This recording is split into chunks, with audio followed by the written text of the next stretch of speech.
3 fantasy romance books that I think are overhyped and 3 that I think are underhyped. Let's get into it. For the overhyped, first up, we have One Dark Window. I found this book incredibly boring. I am so sorry. I could not connect to the plot or the characters. I will admit that the magic system was pretty cool, but it wasn't enough to keep me going. I made it about 60% of the way in before I did DNF.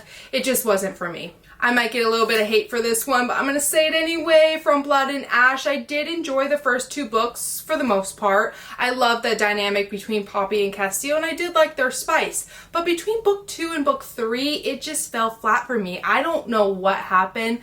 I just lost interest, and I couldn't do it anymore. Kingdom of the Wicked, this book was okay. Like, it was somewhat enjoyable. I didn't really care for the writing or the characters, especially the female main character. And you know what? I will give it to them. This cover is stunning. The whole series is stunning.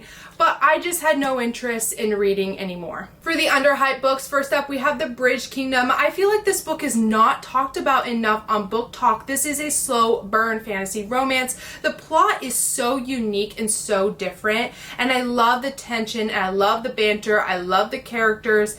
And you know what? I feel like when I was reading this book, it was like watching a movie. And I love that. That's an instant 5 out of 5 stars. This is a debut fantasy romance from Gillian West. It's called Ruin. This is inspired by Hades and Persephone, and this book was amazing, okay? The writing was superb. The tension, the chemistry, the romance, like, had me gnawing at my enclosure, okay? This book was amazing. I cannot wait for book 2, and I cannot wait to see what else Gillian West writes. A Fire in the Sky by Sophie Jordan. There is dragons, okay? And if that hasn't convinced you enough, this is an arranged marriage, enemies to lovers, lots of tension, cliffhanger ending.